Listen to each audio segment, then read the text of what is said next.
नमस्कार विद्यार्थी मित्रांनो, विदर्भ आयएस अकॅडमीच्या ऑनलाईन प्लॅटफॉर्मवर आपलं सर्वांचं पुन्हा एकदा हार्दिक स्वागत आहे. मित्रांनो, आज आपण या सेशनमध्ये बघणार आहोत आज झालेल्या कर सहाय्यक मुख्य परीक्षा पेपर 2 मध्ये पुस्तकपालन व लेखाकर्म या विषयावर विचारल्या गेलेल्या प्रश्नांचं डिटेल ॲनालिसिस. चला मग आपण आपल्या ॲनालिसिसला सुरुवात करूया. पुस्तकपालन व लेखाकर्म या विषयावर या पेपरमध्ये 20 प्रश्न विचारण्यात आलेली होती आणि 20 पैकी 15 पेक्षा जास्त प्रश्नांची उत्तराची माहिती आपल्या नोट्समध्ये तुम्हाला दिसून येतील. राईट, चला बघूया. आपण सोबत नोट्समध्ये पण सांगतोय कुठे इन्फॉर्मेशन आहे त्या क्वेश्चनची. एकल व्यापाराद्वारे त्याच्या व्यवसायाच्या उत्पन्नावर भरलेला आयकर हा करावा. काय करावा सर? नफा व तोटा खात्यास नावे करावा. Sir same as it is question आपण याआधी डिस्कस केलेला आहे. प्रॅक्टिस टेस्टच्या मॉक टेस्टच्या माध्यमातून असो किंवा PYQ ॲनालिसिसच्या माध्यमातून असो, same as it is question आपण याआधी डिस्कस केलेला आहे. तर आयकर का बरं नफा तोटा खात्यास नावे होतो? तर सर आयकर हा एक प्रकारे आपल्या व्यवसायाचा अप्रत्यक्ष स्वरूपाचा खर्च आहे. सो त्यामुळे आणि अप्रत्यक्ष स्वरूपाच्या खर्चाची नोंद आपण नफा तोटा खात्याच्या नावे बाजूस करतो. तर प्रत्यक्ष स्वरूपाच्या खर्चाची नोंद आपण व्यापार खात्याच्या नावे बाजूला करतोय. राईट, त्यासोबतच अप्रत्यक्ष उत्पन्नाची नोंद आपण नफा तोटा खात्याच्या जमा बाजूला करतो. तर प्रत्यक्ष उत्पन्नाची नोंद व्यापार खात्याच्या जमा बाजूला करतोय. राईट, सो हा याच्यामधला बेसिक डिफरन्स आहे. त्यानंतर काय म्हटलेलं आहे? त्यानंतर इथे म्हटलेलं ताळेबंदात भांडवल खात्यातून वजा. सर ताळेबंदात भांडवल खात्यातून वजा करतोय आपण शुद्ध तोटा, त्यासोबतच उचल, व्यवसायातून केलेली उचल आपल्या व्यक्तिगत कामासाठी. राईट, सर उचल म्हणजे नेमकं काय काय हो? उचल म्हणजे तुम्ही त्या व्यवसायातून घेतलेला पैसा, त्यासोबतच व्यवसायामध्ये असणारी जी संपत्ती आहे ते तुमच्या व्यक्तिगत वापरासाठी जर वापरत असाल तर ते सुद्धा एक प्रकारे व्यवसायातून केलेली उचल आहेत. सर मग तो जो वापर करता आहेत तुम्ही त्याला मनी मेजरमेंटमध्ये कन्व्हर्ट करून तेवढी रक्कम तुम्ही व्यवसायातून उचल करता आहेत असं तिथे गृहीत धरलं जाते. ओके, आणि ती उचल आपण भांडवलातून वजा करतोय. सो रेकॉर्डेड ॲज लायबिलिटी नाही सर, रेकॉर्डेड ॲज लायबिलिटी म्हणून नाही आपण हे करू शकत.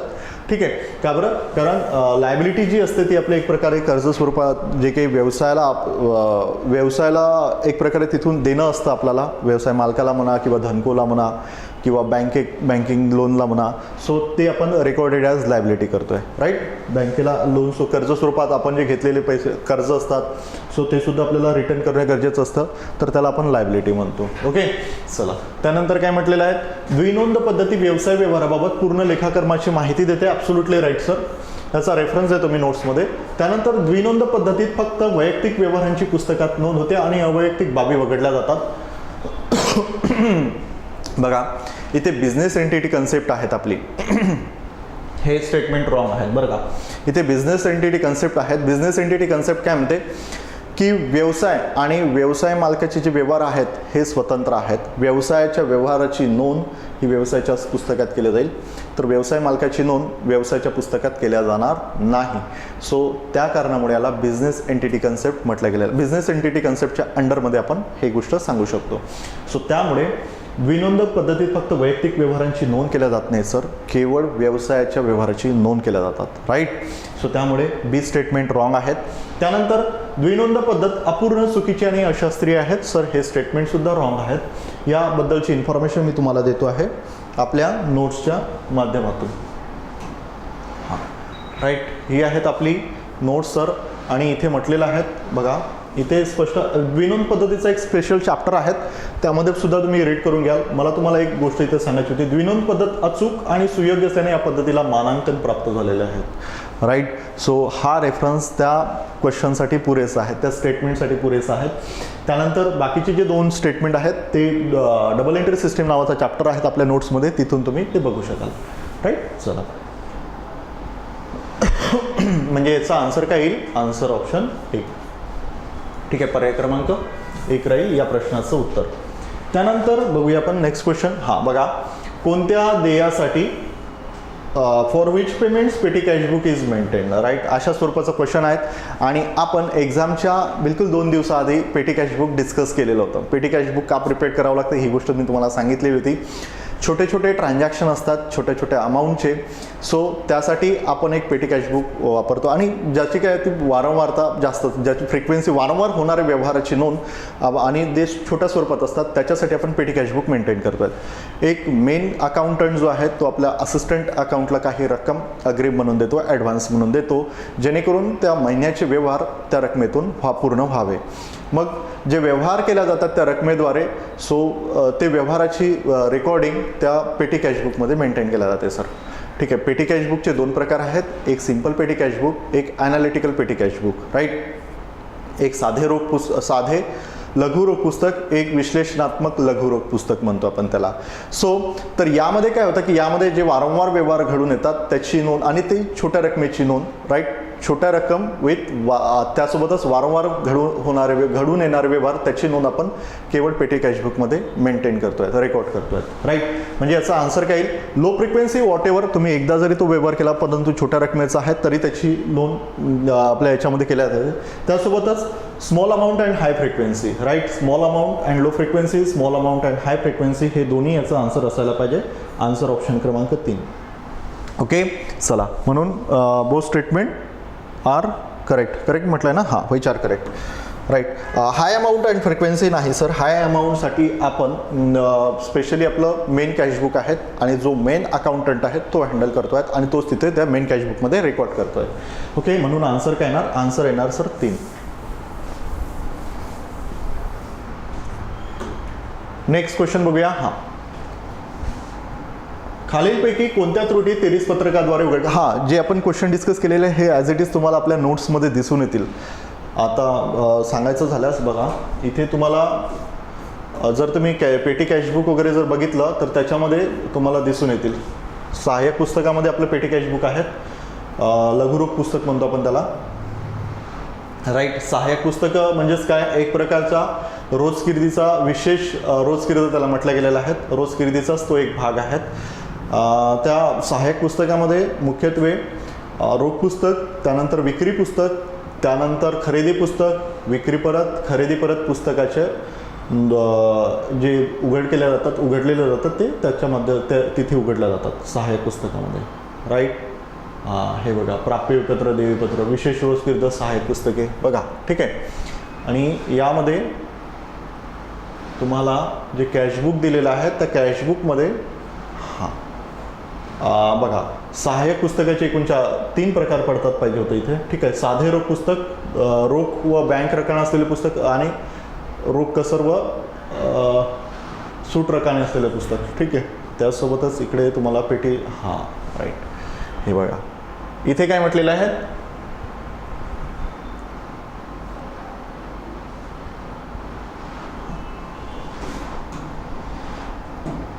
लघुरोग पुस्तक ठेवण्याची ही एक पद्धती आहे, याला इंटरेस्ट सिस्टीम म्हणतात. राईट. या पद्धतीमध्ये विशिष्ट अवधीतील लहान खर्च भागविण्यासाठी मुख्य रोखपाल लघु रोखपालाला काही रक्कम अग्रिम म्हणून देतो. या रकमेद्वारे वारंवार होणारे लहान खर्चाचे शोधन केले जाते. राईट. आलं लक्षात. बस हा रेफरन्स तुम्हाला इनफ आहे तो क्वेश्चन अटेम्प्ट करण्यासाठी. ओके. चला, त्यानंतर सोबतच आपण इकडे जाऊया आपल्या क्वेश्चनला.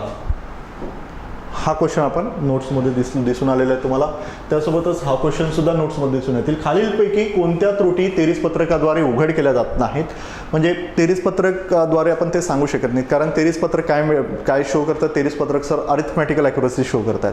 केवळ अंकगणितीय अचूकता आपल्याला 23 पत्रकामधून दिसून येत आहेत. राईट. मग अंकगणितीय अचूकता 23 पत्रक काय उघड करतात, सर्वात आधी तर सहाय्यक पुस्तकातील नोंदीची बेरजेतील त्रुटी हे करतात. त्यानंतर खात्यामध्ये समतोल राखण्यातील त्रुटी, त्यानंतर एका पृष्ठावरील बेरीज दुसऱ्या पृष्ठावर नेण्यातील त्रुटी.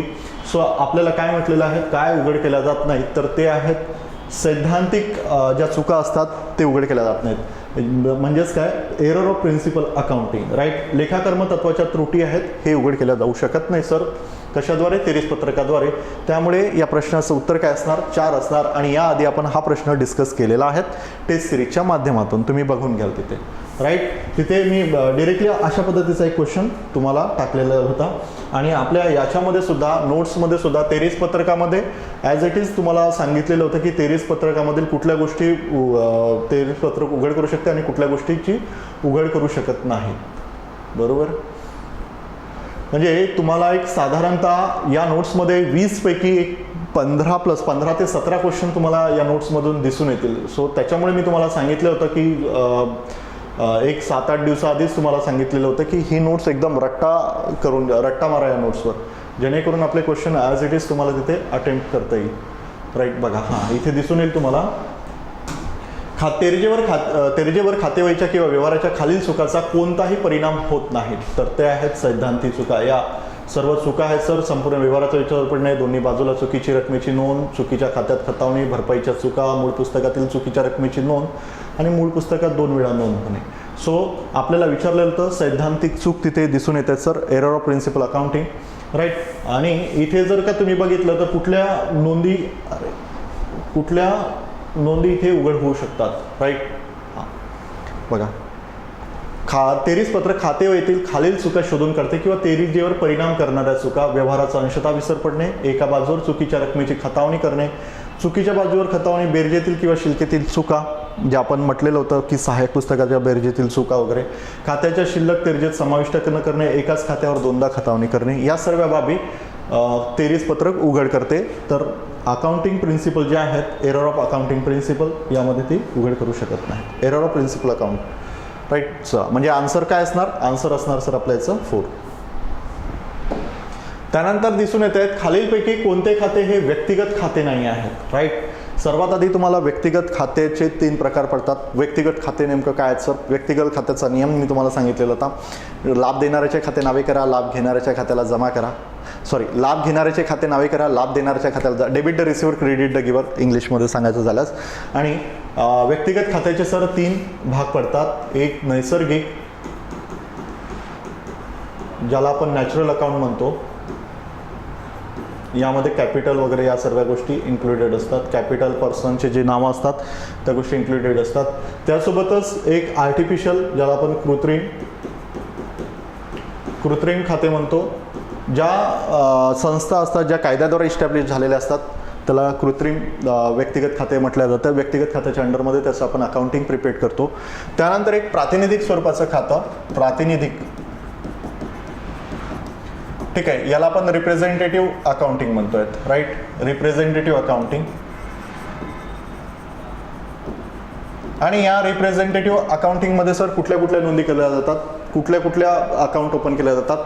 आगाऊ स्वरूपाचं मिळालेलं उत्पन्न, अदत्त खर्च, अदत्त उत्पन्न, या सर्व गोष्टी आपण या प्रातिनिधिक स्वरूपाच्या अकाउंटच्या हेडमध्ये करतो आहेत, अंडरमध्ये करतो आहेत. राईट, मग आता इथे काय काय येईल? इथे जी गोष्ट द्यायची आहेत, आउटस्टँडिंग आहेत, जे प्रीपेड आहेत, प्रीपेड एक्सपेन्सेस, आउटस्टँडिंग एक्सपेन्सेस किंवा प्री रिसिव्ड इन्कम वगैरे या सर्व गोष्टी असेल तर त्याची नोंद आपला या रिप्रेझेंटेटिव्ह अकाउंटच्या हेडमध्ये करतो आहेत. राईट, सो इंटरेस्ट आउटस्टँडिंग हे सुद्धा याच्यामध्ये येते सर, पर्सनल अकाउंटच्या हेडमध्ये. आणि ते कुठं जाते? प्रातिनिधिक स्वरूपाचं. हे शिकलेलो होतो आपण, बरोबर.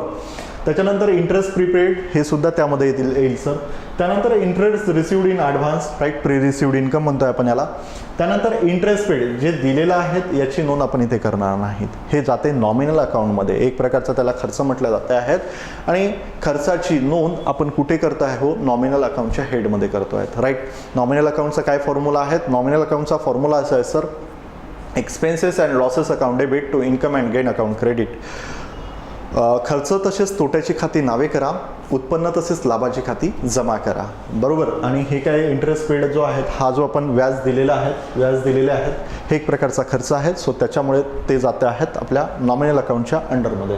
मग व्यक्तिगत खाते कुठले नाही आहेत, कुठलं पर्सनल अकाउंट नाही आहेत, तर त्याचा आन्सर असायला पाहिजे 2. इंटरेस्ट आउटस्टँडिंग, इंटरेस्ट प्रीपेड आणि इंटरेस्ट रिसिव्ड इन ॲडव्हान्स हे जे खाते बनवत आहेत आपण, हे पर्सनल अकाउंटच्या हेडिंगमध्ये बनवत आहे. ओके, चला, या सर्व गोष्टी आपण डिस्कस केलेल्या आहेत बरं का. एकही कंटेंट सुटलेलं नाही आहे तुमचं.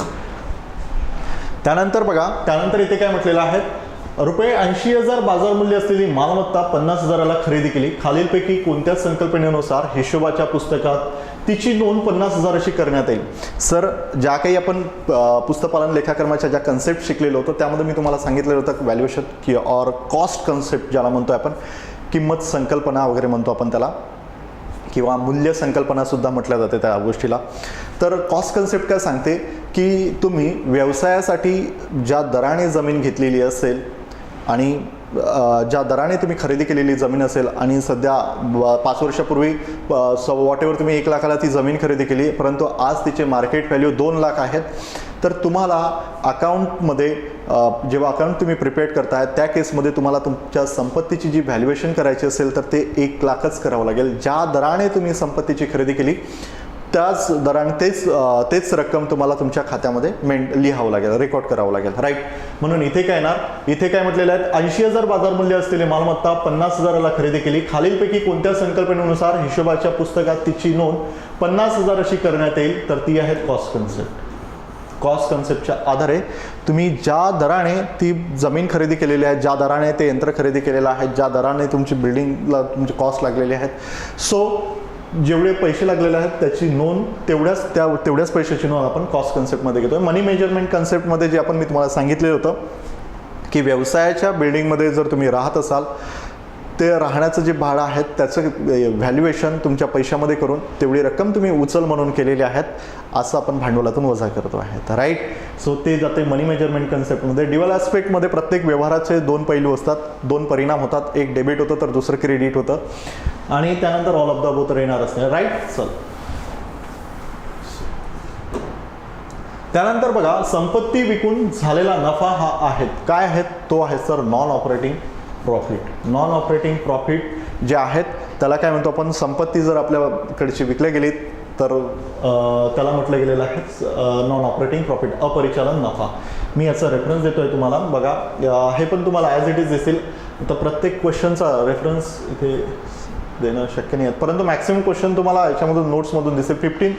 17 प्रश्न मी याच्यामध्ये फाइंड आउट केलेले होते. 17 प्रश्नाचं ॲज इट इज.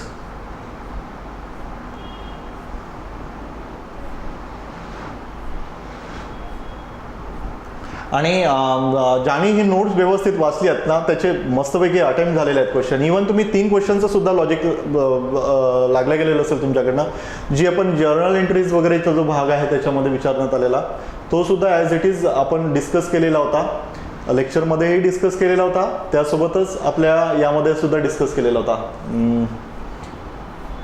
कशामध्ये, जेव्हा आपण रिव्हिजन सेशन घेतलेलं होतं त्यामध्ये सुद्धा ती गोष्ट डिस्कस केलेली होती. एक सेकंड. इथे महसुली खर्च, भांडवली खर्च, उचल, ऋणको,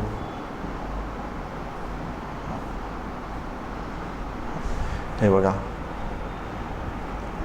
इथे तुम्हाला अपरिचालन नफा दिसून येत आहेत. राईट. अपरिचालन नफा मी तुम्हाला सांगितलेलं होतं की व्यवसायातील संपत्तीची विक्री म्हणजे असामान्य क्रिया आहे, यालाच आपण अपरिचालन संबोधले जाते. एखादी संपत्ती विकून कमविलेल्या नफाला अपरिचालन नफा असे म्हटले जाते. ॲज इट इज क्वेश्चन आहे सर. राईट. सो इथून तुमचा हा क्वेश्चन कव्हर झालेला असणार. त्यानंतर आहे म्हणून नॉन ऑपरेटिंग प्रॉफिट काय असणार आपला, त्याचं हे असणार परिचालन नफा, सामान्य नफा, अपरिचालन नफा, हा अपरिचालन खर्च, हा वेगवेगळा भाग आहेत. ओके. चला बघूया. बँक मेळपत्रक हे मधील फरकाचा मेळ घालवण्यासाठी तयार केल्या जातात. सर आपण जेव्हा रिव्हिजन सेशन घेतलेलं होतं त्याआधी मी सुद्धा डिस्कस केलेलं होतं. इवन तुम्हाला एक कॅश बॅलन्सवर असलेलं स्टेटमेंटसुद्धा काढून दाखवलेलं होतं आणि आपण थेरीसुद्धा डिस्कस केलेली होती. मला माहिती होतं की आयोग तुम्हाला थेरीवरच एक अंदाज बांधलेला होता की आयोग तुम्हाला थेरीवर मॅक्सिमम क्वेश्चन विचारतील. जर तुम्हाला संकल्पना जर माहिती असेल तर तुम्हाला क्वेश्चन अटेम्प्ट होतील. रादर दॅन प्रॉब्लेमपेक्षा फोकस करण्यापेक्षा थेरीला फोकस करणं गरजेचं होतं इथे. बस त्याच्या व्यतिरिक्त दुसरं काहीच नव्हतं या पेपरमध्ये. तर बँक मेळपत्रक का तयार करतो, सर्वात आधी तर बँक मेळपत्रक कोण तयार करतो, तर बँक मेळपत्रक तयार करतो सर व्यापारी. का तयार करतो, कारण पासबुक आणि त्याच्या रोख पुस्तकामधील बँक कॉलममध्ये असणारी जी शिल्लक आहे ही वेगवेगळी का आहेत, हा फरक शोधून काढण्यासाठी आपण बँक रिकन्सिलेशन स्टेटमेंट प्रिपेअर करतो आहे. राईट. चला मग आपण आपल्या पर्याय वाचूया. रोख शिल्लक आणि बँक शिल्लक मधील फरकाचा मेळ घालण्यासाठी नाही सर, रोख शिल्लक नाही, रोख पुस्तकामधील बँक शिल्लक. राईट. सो त्याच्यामुळे हा ऑप्शन इथेच एलिमिनेट झाला. त्यानंतर इथे म्हटलेलं आहे रोख पुस्तकाप्रमाणे बँक शिल्लक मधील. Right. Absolutely right. Answer option याचं 2 असायला पाहिजेत. रोख शिल्लक आणि पासबुक शिल्लक नाही सर, रोख शिल्लक नाही येणार, रोख पुस्तकामधील बँक शिल्लक. राईट. रोख पुस्तकामध्ये बँक शिल्लक आणि पासबुक शिल्लक असतं तर मग आपण हे क्लिक केलेलं असतं. त्याच्यानंतर वरीलपैकी सर्व इथे येणार नाही. ओके. चला म्हणजे आन्सर काय येणार, रोख पुस्तकाप्रमाणे बँक शिल्लक मधील फरकाचा मेळ घालवण्यासाठी ते तयार केल्या जातात. त्यानंतर बघूया, हे प्रामुख्याने लक्षणीय आणि सुव्यवस्थितरित्या व्यवसायातील व्यवहारासंबंधित आर्थिक माहितीची नोंद आहेत. तर ते आहे सर अकाउंटिंग. हा ॲज इट इज PYQ मधील क्वेश्चन तुम्हाला दिसून येतील. ओके, चला. आणि याचं सुद्धा तुम्हाला नोट्समध्ये रेफरन्स आहेत. बँक रिकन्सिलेशनचं स्टेटमेंटचं सुद्धा तुम्हाला इथे दिसून येतील. बँक रिकन्सिलेशन स्टेटमेंट बघा, बँक पासबुकनुसार असणारी शिल्लक आणि रोख पुस्तकानुसार असणारी सारखीच असायला पाहिजे. रोख पुस्तकानुसार बँक शिल्लक पाहिजे इथे, राईट, इथे दिसून येईल तुम्हाला. पासबुक किंवा रोख पुस्तकातील गाडलेल्या नोंदी पासबुक किंवा रोख पुस्तकातील गाडलेल्या नोंदी आणि चुक्या शोधून काढण्यासाठी रोख पुस्तकानुसार असणारी बँकेची शिल्लक, राईट, आणि पासबुकानुसार असणारी बँकेची शिल्लक यात फरक असण्याच्या कारणावर प्रकाश टाकतोय. बरोबर. सो त्यामुळे आपलं या प्रश्नाचं जे उत्तर येईल ते असणार रोख पुस्तकाप्रमाणे बँक शिल्लक मधील फरकाचा मेळ घालण्यासाठी ते तयार केल्या जातात. त्यानंतर हे लेखाकर्म आहे त्याचा आन्सर. हा PYQ होता आपला. त्यानंतर इथे दिसून येईल ऑफिस फर्निचरच्या खरेदीवर दिलेल्या आवक वाहन खर्च नावे टाकावा. सर तो येतोय फर्निचर अकाउंटमध्ये. आपण हे डिस्कस केलेलं होतं मॉक टेस्टमधील. ॲज इट इज हा क्वेश्चन आहे सर. तुम्ही बघा मॉक टेस्टमध्ये अशा पद्धतीचा क्वेश्चन, मॉक टेस्ट म्हणा किंवा प्रॅक्टिस टेस्ट म्हणा, या दोनपैकी कुठल्या तरी याच्यामध्ये आपण हा क्वेश्चन ॲज इट इज घेतलेला होता. ओके, चला. फर्निचर अकाउंटला होईल, ट्रेडिंग अकाउंटला नाही सर, प्रॉफिट अँड लॉस. कारण ॲक्च्युअलमध्ये तिथं जर फर्निचर अकाउंट जर दिलं असेल सो आपण त्यालाच ते डेबिट करणार, राईट. त्यानंतर बघूया, वित्तीय वर्षाअखेर मजुरी खात्यामध्ये स्थानांतरित केल्या जाते. तर त्याचा आन्सर आहे सर व्यापारी खात्यामध्ये. मजुरी काय आहेत? मजुरी हा एक स्वरूपाचा प्रत्यक्ष खर्च आहेत. सो त्यामुळे प्रत्यक्ष खर्चाची नोंद आपण व्यापारी खात्याच्या नावे बाजूस करतो. तर प्रत्यक्ष उत्पन्नाची नोंद आपण व्यापारी खात्याच्या जमा बाजूला करतो आहेत, राईट. अप्रत्यक्ष स्वरूपाचा जर खर्च असेल तर त्याची नोंद आपण नफा तोटा खात्याच्या नावे बाजूला करतोय. जे तुम्ही सॅलरी देत आहेत कर्मचाऱ्यांना, सॅलरी वेतन, ते वेतन एक ऑफिस ॲडमिनिस्ट्रेशनसाठी लागतं, राईट. ऑफिस ॲडमिनिस्ट्रेशनसाठी जे व्यक्ती काम करतात त्यांना आपण सॅलरी प्रोव्हाइड करतो. तर ते प्रोडक्शन बनवण्यासाठी जे लोक काम करतात त्यांना आपण मजुरी पेड करतो आहेत. सो मजुरी एक प्रकारचा प्रोडक्शनला लागण्यात येणारा खर्च आहे. त्याच्यामुळे आपण मजुरीची नोंद व्यापार खात्याला करतो, तर सॅलरीची नोंद नफा तोटा खात्याच्या नावे बाजूला करतो आहेत, राईट. हा एक बेसिक डिफरन्स आहे दोघांमधला. ओके, चला. म्हणून याचा आन्सर काय येईल? व्यापारी खाते. त्यानंतर ऋणकोला देण्यात आलेली रोख सवलतला जमा करतात. सर जेव्हा आपण हे तर लेक्चरमध्ये बघितलेलं होतं आणि जेव्हा आपले रिव्हिजन सेशन चाललेले होते त्या रिव्हिजन सेशनमध्ये सेम ॲज इट इज आपला प्रज्योत नावाचा स्टुडंट होता. त्याचं एक्झाम्पल घेऊन मी हे सांगितलेलं होतं की प्रज्योतला मी 20,000चा माल विकलेला आहे. प्रज्योतकडून मला पैसे येणं शक्य नव्हते. प्रज्योत देत नव्हता मला पैसे आणि मला पण त्याच्याकडनं पैसे घेत होते. मग मी म्हटलं प्रज्योतला एक काम कर प्रज्योत, तू 2,000 रुपये नको देऊ, तू 18,000 दे. 20 पैकी 18,000 तू मला दे. 2,000 रुपये असं समज की तुला सवलत दिलेली आहे किंवा तुला डिस्काउंट दिलेला आहे 2,000 रुपयाचा. सो मग या 2,000 रुपये काय झालं, प्रज्योत एक प्रकारचा माझ्यासाठी कोण होता? ऋणको होता, कारण त्यानं माझ्याकडनं माल विकत घेतलेला होता, राईट. सो आणि मी कोण होतो? त्याच्यासाठी धनको होतो. उधारीवर माल त्याने विकत घेतलेला होता, पैसे द्यायचे होते त्यांनी. सो म्हणून मग इथे ॲज इट इज जे 2-3 दिवसाआधीचं जे आपण एक्झाम्पल घेतलेलं होतं तेच आपल्या इथे एक्झाममध्ये तुम्हाला दिसून आहे. तर कुठे करणार? कॅश अकाउंटच्या क्रेडिट साईडला आपण त्याची नोंद करतो आहे सर, डिस्काउंट कॉलममध्ये, राईट. हे कशामध्ये येते सर? हे येते त्रिस्तंभीय कॅशबुक, 3 कॉलम कॅशबुक जे आपण मेंटेन करतो आहेत, रेकॉर्ड करतो आहेत. त्याच्यामधील डिस्काउंट या रकान्यामध्ये आपण या कसरीची नोंद करतो आहे, राईट, रोख सवलतची. ओके, म्हणून याचा आन्सर काय ना? रोकड खाते. त्यानंतर येईल खरेदी पुस्तकात नोंदीचे हे स्त्रोत दस्तऐवज आहेत. बघा याचा आन्सर येईल source is the source document for recording in purchase book. So answer option क्रमांक 1 इनवर्ड इनव्हॉइस, राईट. सर्वात आधी सर खरेदी पुस्तकामध्ये इनव्हॉइस कुणाला प्रोव्हाइड करण्यात येतात याही गोष्टी आपण सोर्स डॉक्युमेंटमध्ये डिस्कस केलेल्या होत्या. परचेस बुक आपण जे मेंटेन करतो आहे, जे प्रिपेअर्ड करतो आहेत, हे केवळ उधारीच्या व्यवहारासाठीच, उधारीची जी खरेदी करण्यात येते त्याच नोंदी, उधारीच्या खरेदीच्याच नोंदी आपण परचेस बुकमध्ये रेकॉर्ड करत आहेत. उधारीच्या जो माल आपण खरेदी करतो आहे तोच, बरं का. संपत्ती जर उधार स्वरूपात जर खरेदी करत असेल तर त्याची नोंद आपल्या या परचेस बुकमध्ये येणार नाहीत. जो आपण माल खरेदी करतो आहेत आपल्या व्यवसायाच्या प्रोडक्शन बनवण्यासाठीचा, तीच खरेदी आपण आपल्या याच्यामध्ये खरेदी पुस्तकामध्ये रेकॉर्ड करतो आहे, राईट. उधारीच्या स्वरूपाची खरेदी म्हणतोय मी म्हणून. आणि आपल्याला तेव्हा प्रोव्हाइड करण्यात येते, इनव्हॉइस प्रोव्हाइड करण्यात येते, म्हणजेच इनव्हॉइस या डॉक्युमेंटच्या आधारे आपण तिथे त्याची नोंद करतोय खरेदी पुस्तकामध्ये. आउटवर्ड इनव्हॉइस जे आहेत हे विक्री पुस्तकामध्ये एक प्रकारच्या जे आपण मालाची विक्री जर करत असेल, उधारीची जी विक्री करत असेल तर त्याची नोंद आपल्या आउटवर्ड म्हणजे त्या जे आपण बिल देतो त्याला आउटवर्ड इनव्हॉइस, सो ते विक्री पुस्तकात त्याच्याद्वारे नोंद केल्या जाते.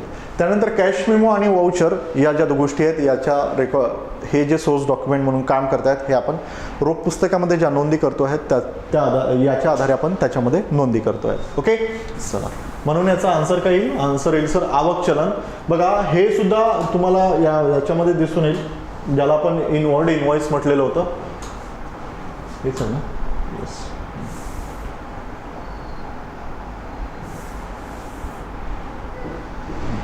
ज्याला आपण इनवर्ड इनव्हॉइस म्हटलेलं होतं आणि हे जात आहे सर आपल्या सहाय्यक पुस्तकामधील खरेदी पुस्तकामध्ये. बघा ॲज इट इज क्वेश्चन आहे यार, म्हणजे हे तुम्ही 60 पेजेसची नोट्स आहेत ना, हे अतिशय महत्त्वाची होती. याला जर का तुम्ही रट्टा मारला असता ना, बाकी याच्यावर आपण खूप मेहनत घेतो आहे, ज्याच्यामधून आपल्याला एक दोन क्वेश्चन तिथे मिळतात, राईट. परंतु या 60 पेजेसच्या नोट्समधून तुम्हाला 15 ते 17 क्वेश्चन इथे कव्हर झाले असेल तर म्हणजे यार जबरदस्त आहेत ना. आणि ते मेन्ससारख्या याच्यामध्ये एक्झाममध्ये. खरेदी पुस्तक बघा, आवक बीजक क्रमांक, राईट. इनवर्ड इनव्हॉइस बघा इथे दिलेला आहे. खरेदी पुस्तकात नोंद करण्यासाठी स्त्रोत दस्तऐवज आवक बीजक बिल प्रत्ययपत्र, इंग्लिशमध्ये याला इनवर्ड इनव्हॉइस म्हणतात. आलं लक्षात? As it is as. Okay, चला. आणि इथे लिहिलेलं आहे, इथे दिलेलं असेल तुम्हाला, खरेदी पुस्तकात केवळ त्या मालाची नोंद करण्यात येते जो माल वस्तूची निर्मिती किंवा उत्पादन करण्यासाठी किंवा पुनर्विक्री करण्यासाठी उधारीवर खरेदी करण्यात येतो. उधारीवर खरेदी करण्यात येतो. बघा महत्त्वाचं म्हणजे तुम्ही जर संपत्ती वगैरे जसं इतर खरेदी संपत्ती लेखन सामग्री रोखीने केलेली खरेदीची नोंद या पुस्तकात केल्या जात नाही, राईट. हे महत्त्वाचं इन्फॉर्मेशन. इन केस आता तुमच्या 450-500 जागा आहेत, पुढे त्याच्यामध्ये वाढ होण्याची दाट शक्यता आहेत. सो त्याच्यामुळे तुम्हाला ही गोष्ट तर इथे कामी पडणारच. आणि जे आपण लेक्चर बघितलेले आहेत, लेक्चरमध्ये शिकलेलो आहेत, ईच अँड एव्हरी कंटेंट तिथे शिकलेलो आहेत, ते सुद्धा तुम्हाला उपयोगी पडणार. कारण महत्त्वाचा मुद्दा असा आहे की हा सब्जेक्ट जो आहे हा इतरांपेक्षा वेगळा आहे. म्हणजे बाकीचे सब्जेक्टला आपण अभ्यास करून आहेत, परंतु या सब्जेक्टचा आपण जेव्हा टॅक्स असिस्टंटची एक्झाम येतात तेव्हाच अभ्यास करतो आहे. आणि कमी ड्युरेशनमध्ये आपल्याला जास्तीत जास्त जर याच्यामधून जर हे घ्यायचं मार्क्स घ्यायचे असेल तर हे जबरदस्त नोट्स आहेत, सोबतच आपले लेक्चरसुद्धा जबरदस्त आहे. ओके, चला. आणि बऱ्याच विद्यार्थ्यांचा कॉलसुद्धा आलेले होते की थँक्यू सो मच सर की तुम्ही हे जे घेतलेलं आहेत, जे कोर्स घेतलेला आहेत आणि जे रिव्हिजन सेशन चाललेलं आहे त्या माध्यमातून आम्हाला भरपूर फायदा झालेला आहे. 20 आउट ऑफ 20 आम्ही तिथं अटेम्प्ट केलेला आहे, असे पोरांचं म्हणणं आहे. सो एकूणच लॉजिक बेसिसवरही सुद्धा काही क्वेश्चन सुटत होते, तर काही आपल्या नोट्समधून सुद्धा तुम्हाला तिथे दिसून येते, राईट. त्यानंतर इथे म्हटलेलं आहे पुढीलपैकी कोणते खाते हे वास्तविक खाते आणि नामदारी खाते नाही म्हटलेलं आहे. सर्वात आधी तुम्हाला वास्तविक खाते काय आहेत आणि नामदारी खाते काय आहेत हे माहिती असणं गरजेचं आहे. वास्तविक खात्याचा संबंध सर संपत्तीशी येतो, तर नामदारी खात्याचा संबंध जे आहेत जे आपलं उत्पन्न तसंच खर्च आहेत त्यासोबतच लाभ तसाच तोटा आहेत या बाबीचा संदर्भ आपण आपल्या याच्यामध्ये येतं. कशामध्ये? नामदारी खात्याच्या अंडर येत आहेत, राईट. तर इथे म्हटलेलं आहे इथे रोकड खाते जे आहेत हे सर संपत्ती आहेत एक प्रकारे आपली, बरोबर. त्यानंतर फर्निचर खाते हे सुद्धा संपत्ती आहे सर. सॅलरी अकाउंट हे काय आहेत? हे आपलं नामदारी स्वरूपाचं खातं आहे, राईट. आताच आपण थोड्या वेळा आधी डिस्कस केलेलं होतं, अप्रत्यक्ष स्वरूपाचा खर्च सॅलरीला म्हटलं जाते, त्याच्यामुळे त्याची नोंद आपण नफा तोटा खात्याच्या नावे बाजूला करतो आहेत. ओके, चला. मग म्हणून याचं आन्सर काय असायला पाहिजे? याचा आन्सर असायला पाहिजे सर भांडवल खाते. भांडवल खाते एक प्रकारचं एक व्यक्तिगत स्वरूपाचं खातं आहेत. व्यक्तिगत स्वरूपाच्या खात्याचे 3 प्रकार पडतात, एक नॅचरल, एक आर्टिफिशियल, त्यासोबतच रिप्रेझेंटेटिव्ह. त्यापैकी कॅपिटल अकाउंटला हे जे बिलॉंग करत आहेत ते नॅचरल अकाउंटला बिलॉंग करत आहेत, ओके, पर्सनल अकाउंटच्या अंडरमध्ये. त्याच्यामुळे याचा आन्सर काय येईल? याचा आन्सर येईल सर कॅपिटल अकाउंट. ओके, चला नेक्स्ट क्वेश्चनला जाऊया. नेक्स्ट क्वेश्चन काय म्हणतो बघा, खालील माहिती व्यवहाराबाबत त्याच्या प्राथमिक नोंदी पुस्तकाबाबत दिलेल्या आहेत. त्याची हे सुद्धा डायग्रामसुद्धा तुम्हाला इथं दिसून येईल. जे भांडवल खाते जे आहेत ना, स्पेशल आपण एक चार्ट बघितलेला आहे त्याच्यामध्ये तुम्हाला तिथे त्याचा आन्सर दिसून येईल, ठीक आहे. खालील माहिती व्यवहाराबाबत आपण त्याच्या प्राथमिक नोंदी पुस्तकाबाबत दिलेली आहेत. उधारीने विक्री, दैनंदिन विक्री पुस्तक जस्ट आताच डिस्कस केलेलं आहे सर. उधारीने स्वरूपाची केलेली जी विक्री असते त्याच्या ज्या नोंदी करतोय आपण ते विक्री पुस्तकामध्ये नोंदी करतोय. त्यानंतर ग्राहकाकडून माल परत आला, विक्री परत पुस्तक. सर ग्राहकाला जो माल विकलेला होता तो उधार स्वरूपात विकलेला होता की रोख स्वरूपात विकलेला होता याबद्दल माहिती नाही आहे, राईट. रोखीच्या स्वरूपात विकलेला सुद्धा माल रिटर्न येऊ शकतो, त्यासोबतच उधारीच्या स्वरूपात विकलेला माल सुद्धा रिटर्न येऊ शकतो. सो त्याच्यामुळे बिल आपण कन्सिडर करू शकणार नाहीत. इथे ॲब्सोल्युटली करेक्ट आहेत. रोख खरेदीची नोंद दैनंदिन खरेदी पुस्तकात होते का? नाही सर. रोख खरेदीची नोंद ही कॅशबुकमध्ये मेंटेन करतो किंवा आपलं स्पेशल जर्नलमध्ये मेंटेन करतो आहे, तर सॉरी आपल्या प्रॉपर जर्नलमध्ये मेंटेन करतो आहे. सो त्याच्यामुळे रोख खरेदी ही दैनंदिन खरेदी पुस्तक येणार नाही. दैनंदिन खरेदी पुस्तकात आपण केवळ उधारीच्या खरेदीचीच नोंद तिथे करतोय. उधारीच्या मालाच्या खरेदीचीच नोंद आपण उधार आपल्या खरेदी पुस्तकामध्ये करतो आहे. त्यानंतर पुरवठादाराला माल परत केलेला आहे. सर आपण पुरवठादाराला आपण जो माल घेतलेला होता तो रोखीने घेतलेला होता की उधारीवर घेतलेला होता याबद्दल बिलकुलही सांगू शकत नाही. सो त्याच्यामुळे हे सुद्धा संदिग्धता आहेत. सो याचा आन्सर काय पाहिजे? याचा आन्सर पाहिजे ऑप्शन 1 ए फक्त बरोबर आहे, राईट. आपल्याला कोणता पर्याय बरोबर विचारलेलं होतं? आन्सर 1 पाहिजे त्याचं, राईट. चला नेक्स्ट क्वेश्चनला जाऊया. त्यानंतर इथे म्हटलेलं आहे same as it is question घेतलेला होता यार आपण टेस्टमध्ये घेतलेला, मॉक टेस्टमध्ये आपल्याला डिस्कस केलेला होता. त्यासोबतच आपल्या PYQ सेशनमध्ये आय थिंक घेतलेला असावा. आणि जेव्हा आपण रिव्हिजन सेशन घेतलेलं होतं किंवा जेव्हा बँक रिकन्सिलेशन स्टेटमेंट शिकलेलं होतं त्या केसमध्ये मी तुम्हाला पासबुकची प्रॉपर हे प्रतिलिपी काढून दाखवलेली होती, कॉपी काढून दाखवलेली होती. त्यासोबतच आपल्या याची कॅशबुकसुद्धा काढून दाखवलेलं होतं. तिथे म्हटलं होतं मी की याचं जर डेबिट बॅलन्स असेल, पासबुकचं जर डेबिट बॅलन्स असेल किंवा नावे शिल्लक जर असेल तर ती एक प्रकारची ओव्हरड्राफ्ट आहेत. किंवा कशा रीतीनं सर बघा तुमच्या अकाउंटला बँक तुम्ही जर पैसे जमा केले तुमच्या खात्यामध्ये तर तुम्हाला एक मेसेज येतो dash account has been credited dash dash dash amount, जे काही अमाऊंट आहेत तेच.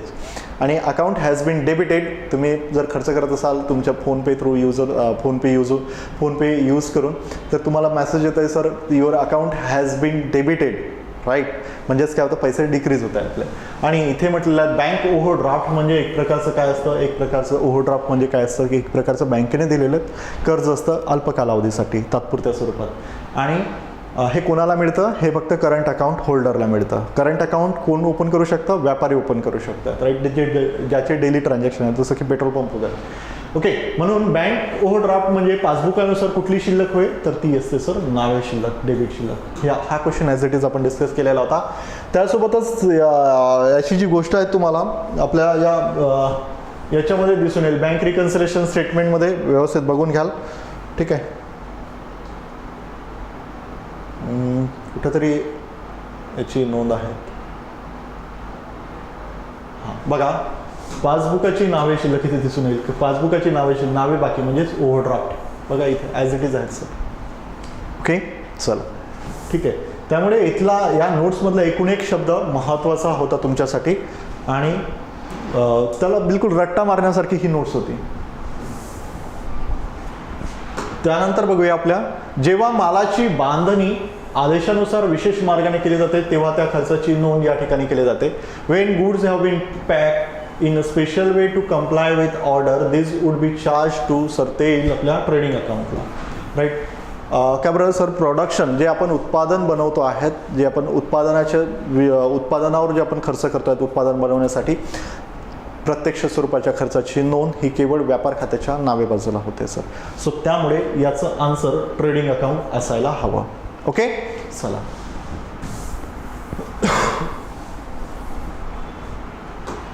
त्यानंतरचा नेक्स्ट क्वेश्चन आहे कंपनीची नावलौकिकता जोड्या म्हणते, ठीक आहे. एक minute. Goodwill of a company fix asset. Sir goodwill ही एक प्रकारची आपली मी तुम्हाला इंटेंजिबल असेट सांगितलं होतं. फिक्स असेटचे 2 टाईप्स आहेत. एक टँजिबल असेट ज्याला आपण स्पर्श करू शकतो, एक इनटँजिबल असेट ज्याला आपण स्पर्श करू शकत नाही, जसं की कॉपीराईट, पेटंट वगैरे या सर्व गोष्टी गुडविल आहेत, राईट. त्याच्यानंतर ओव्हरड्राफ्ट करंट लायबिलिटी येते सर आपली. त्याच्यानंतर प्रिलिमिनरी एक्सपेन्सेस फिक्शियस असेट आहेत सर आणि general reserve and surplus. So पहिल्याचं येते सर एचं 2, त्याच्यानंतर बीचं 1, एचं 2, बीचं 1, त्याच्यानंतर सीचं 4 आणि याचा आन्सर पाहिजे 1, राईट. याची ही सुद्धा तुम्हाला मी या नोट्समध्ये दाखवून देतो आहे. नोट्समध्ये ऑलमोस्ट सर्वच्या सर्व डेटा कव्हर केलेला होता आणि त्याच्यामध्ये तुम्हाला तिथे दिसून येतील. 1 मिनिट.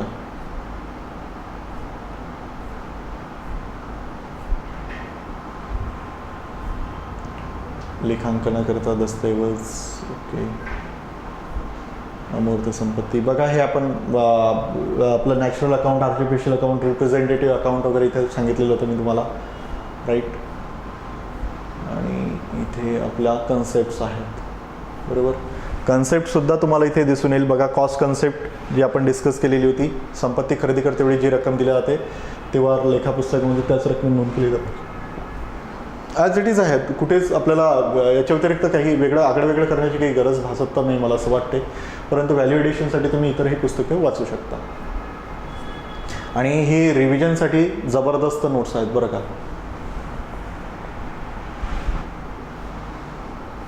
धनको, हां, अरे इकडे आहेत ना, हे भांडवल आहेत, इकडे करंट आपला लायबिलिटी.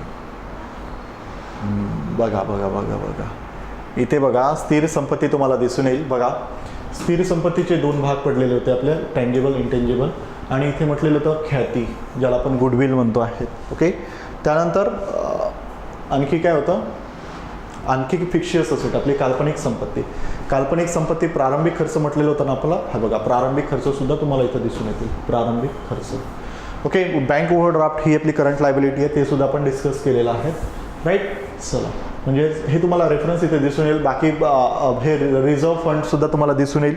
रिझर्व्ह फंड एक सरप्लस रिझर्व्हमध्ये आपण जेव्हा आपलं फायनल अकाउंट प्रिपेअर करतो आहे तिथे एक स्पेशल ताळेबंद बॅलन्स शीटच्या लायबिलिटी साईडला त्याची नोंद आहे, रिझर्व्ह अँड सरप्लस. तिथे जनरल रिझर्व्ह वगैरे, ज्याला आपण राखीव निधी म्हणतो आहेत, राईट. राखीव निधी हा रिझर्व्ह अँड सरप्लस याच्या हेडमध्ये येतो आहे सर, ओके. ही गोष्ट सुद्धा आपली डिस्कस केलेली आहे. सो त्याच्यामुळे याच्या व्यतिरिक्त दुसरं तर काही दिसत नाही. हां बघा, जाता जाता मी तुम्हाला ही नोंद सांगून गेलेलो होतो की तुम्हाला जनरल एंट्रीज कोणीतरी म्हटलेलं होतं, अनिलने की म्हटलेलं होतं की सर आम्हाला ही रोजकिर्दीचे 1-2 नोंदी सांगा. 2-3 दिवसाआधीचीच गोष्ट ती रिव्हिजन सेशनमध्ये. त्यावेळेस मी same as it is problem घेतलेला होता, राईट, जे आपल्या आयोगाने विचारलेलं होतं. आणि मुख्यत्वे याचा मागचा उद्देश असा असतो की रोजकिर्द लिहिताना पहिली जी नोंद असते ती व्यवसायाच्या सुरुवातीची जी नोंद असते, व्यवसाय इस्टॅब्लिशमेंट झाला आपला आणि व्यवसायामध्ये काय काय आलं, बस त्या नोंदीपासून आपल्याला रोजकिर्दीची नोंद करावं लागते, राईट. आणि मग तेच एक्झाम्पल आपण इथे डिस्कस केलेलं होतं. Same as it is example आपल्या याच्या रोजकिर्दीच्या चॅप्टरमध्ये सुद्धा डिस्कस केलेलं आहे. काय म्हटलेलं आहे, रोख रक्कम 5 लाख आणि फर्निचर 2 लाख यासह व्यवसायाची सुरुवात करण्यात आली. वरील व्यवहार रमेश यांच्या पुस्तकातील आहेत. या व्यवहाराची अचूक नोंद काय येणार बघा. आपल्या व्यवसायामध्ये काय आलेली आहेत, कॅश आलेली आहेत. कॅश एक प्रकारची काय आहेत, संपत्ती आहेत. येणाऱ्या संपत्तीचे खाते काय करतो आपण, नावे करतोय. म्हणून आपण कॅश अकाउंट काय करणार, कॅश अकाउंट डेबिट करणार. किती, 5 लाख रुपये. त्यानंतर फर्निचर आणले आहेत 2 लाखाचे. 2 लाखाचे फर्निचर आणलेले आहेत. फर्निचर एक प्रकारची काय आहेत, फर्निचर आपल्या व्यवसायाची संपत्ती आहे सर. येणाऱ्या संपत्तीचे खाते काय करतो आपण, नावे करतोय, डेबिट करतोय. म्हणून फर्निचर अकाउंट डेबिट. किती, 2 लाख, राईट. मग क्रेडिट काय आहेत, क्रेडिट काय होऊन राहिलं सर, हे सर्व गोष्टी आपल्या व्यवसायामध्ये येत असेल तर भांडवलामध्ये काय होऊन राहिली, वाढ होऊन राहिलेली आहे. म्हणून भांडवलामध्ये जर वाढ होत असेल तर भांडवल काय करतो आपण, जमा करतो आहे, ओके. म्हणून काय येणार, 2 कॅपिटल अकाउंट क्रेडिट. किती रुपयांनी सर, 5 + 2 7 लाखांनी. जेवढ्या रकमेने नावे होत असेल तेवढ्याच रकमेने जमा सुद्धा करावं, राईट. हा नियम सांगितला होता तुम्हाला बघा. Cash account debit to buy furniture account debit to capital account credit. म्हणजे ही जी आहेत आपली नोंद ए, ही नोंद करेक्ट आहे. त्याच्यानंतर काय म्हटलेलं आहे, cash account debit to furniture account credit होणार का, नाही, हे पण नाही होणार. Cash account debit to furniture account debit to Ramesh account, नाही सर, हे पण येणार. ॲक्च्युअली ते कॅपिटल अकाउंटला क्रेडिट करायला पाहिजेत. ही आपली स्टँडर्ड नोंद आहेत. हे जे आहेत रमेश अकाउंट हे आपलं सिंगल एंट्री सिस्टीममध्ये जाते. आपलं डबल एंट्री सिस्टीममध्ये या अशा पद्धतीच्या नोंदी करता येतात आपण. त्यानंतर आणि जे आपलं डबल एंट्री सिस्टीमला त्याला मानांकन मिळालेलं आहे, राईट. सो त्याच्यामुळे आपण डबल एंट्री सिस्टीम वापरतो आहे, राईट. आणि ती एक शास्त्रशुद्ध अशी पद्धत आहे, सुयोग्य, स्पष्टपणे आणि शास्त्रशुद्ध अशी पद्धत आहे. त्यानंतर कॅपिटल अकाउंट डेबिट नाही होत सर, कारण कॅपिटलमध्ये वाढ झालेली आहे तर ते डेबिट कसं होणार, बरोबर. कॅपिटलमध्ये वाढ, भांडवलामध्ये जर वाढ होत असेल तर आपण भांडवल काय करतो, जमा करतो आहे, भांडवल नावे नाही करत. भांडवलामध्ये जर घट होत असेल तर ते आपण त्या केसमध्ये नावे करतो आहे. म्हणून याचा आन्सर काय असायला पाहिजे, या प्रश्नाचा आन्सर असेल 1, पर्याय क्रमांक 1. ओके. कोणत्या नोंदी बरोबर आहेत आपल्याला असं इथे विचारण्यात आलेलं आहे. चला नेक्स्ट प्रश्नाला जाऊया आपण. नेक्स्ट प्रश्न बघा, मालमत्तेच्या पुस्तक मूल्यामध्ये बुक व्हॅल्यू कायमस्वरूपी आणि निरंतर होणारी घसरण म्हणजे घसारा होय. त्यानंतर घसारा आणि देखभाल या संकल्पनेत साधर्म्य आहेत, नाही सर. देखभाल जो मेंटेनन्स चार्जेस आहेत हा वेगळा असतो आणि जो घसारा आहे हा वेगळा आहे, राईट. Both are different. प्रत्येक गोष्टीला आयुष्य लाभलेलं आहे, राईट. आयुष्य लाभल्यामुळे काय होतं की ते आता एक या बिल्डिंगचं जे आयुष्य आहे ते 100 इयर्स आहेत, बरोबर. वॉट एव्हर याला रिपेअर जरी केलं, आपण काही जरी केलं तर तो भाग वेगळा, राईट. त्यांना आयुष्याचं हे होत नाही. सो त्याच्यामुळे प्रत्येक गोष्टीला एक आयुष्य दिलेलं आहे आणि त्या अकाउंटिंग स्टँडर्डनुसार घसारा आणि maintenance charges both are different. Okay. त्याचं जे व्हॅल्युएशन केलं जातं ते व्हॅल्युएशन आपल्या याच्या खरेदी किमतीवर केलं जातं किंवा बिल्डिंगला लागणार जी किंमत आहेत, कॉस्ट आहेत, किंवा यंत्रावर जे लागणार यंत्र खरेदी करताना जी किंमत दिली जाते त्याच्यावर सुद्धा आपण घसारा आकारतो आहेत, ॲज इट इज बघितलेलं होतं आपण. त्यासोबतच इथे म्हटलेलं आहे मालमत्तेच्या पुस्तक मूल्यामध्ये बुक व्हॅल्यूमध्ये कायमस्वरूपी आणि निरंतर होणारी घसरण म्हणजे घसारा. Absolutely right sir. पहिलं स्टेटमेंट करेक्ट आहे तर सेकंड स्टेटमेंट हे रॉंग दिसून येत आहेत. ओके. कारण देखभाल हा वेगळ्या स्वरूपाचा खर्च आहे, तो एक प्रकारचा खर्च आहे, तर घसारा ला एक प्रकारचं काय म्हणता येईल आपल्याला, त्याला लॉस म्हणता येईल. ओके. ठीक आहे. चला मग आपण याला जर म्हटलं तर book value in the sense, sir तुम्ही 1 लाखाला एक मशीन खरेदी केलेली होती आणि तुम्हाला 10% दराने त्यावर घसारा करायचा आहे. ओके. असं म्हटलेलं आहे. What ever return down method वापरा, प्रहसन आधिक्य पद्धती वापरा किंवा आपली स्ट्रेट लाईन मेथड आपला ज्याला आपण स्थिर प्रभाग पद्धती म्हणतो, ती मेथड जरी वापरली तरी तुम्हाला ते दिसून येईल. 10% जर घसारा आकारला तर याचं आपल्याला दुसऱ्या वर्षासाठी पुस्तकी मूल्य किती होत आहेत, 90,000 रुपये होत आहेत. मी काय म्हटलेलं होतं तुम्हाला, पुस्तकी मूल्य म्हणजे नेमकं काय की संपत्तीची, आपल्या यंत्राची ओरिजिनल किंमत किंवा याची कशाची बिल्डिंगची ओरिजिनल किंमत वजा घसारा बरोबर पुस्तकी मूल्य मिळतात आपल्याला. सो हे काय मिळालं आपल्याला, पुस्तकी मूल्य. मग याच्यावर मी पुन्हा 10% घसारा आकारतो. रिटर्न डाऊन मेथडमध्ये काय होणार, 10% घसारा 90,000वर आकारणार म्हणजे किती, 9,000 रुपये. आणि स्ट्रेट लाईन मेथडमध्ये काय होणार, जे आपलं कन्स्टंट जी व्हॅल्यू आहे घसाऱ्याची ती कायम राहील. ओके. सर मी सपोज आता हे स्ट्रेट लाईन मेथडनुसार जातो, स्थिर प्रभाग पद्धतीनुसार जर जातो तर तिसऱ्या वर्षासाठी जी बुक व्हॅल्यू होती ती काय झाली, 80,000 रुपये झाली. म्हणजे आपलं जे स्टेटमेंट काय म्हणते, मालमत्तेच्या पुस्तकी मूल्यामध्ये कायमस्वरूपी आणि निरंतर होणारी घसरण म्हणजे काय, घसारा. म्हणून आपण याला स्टेटमेंट 1 करेक्ट आहेत, स्टेटमेंट 2 इनकरेक्ट आहेत. Statement 1 is correct and statement 2 is incorrect, हे आन्सर याचं असायला हवा. ओके. चला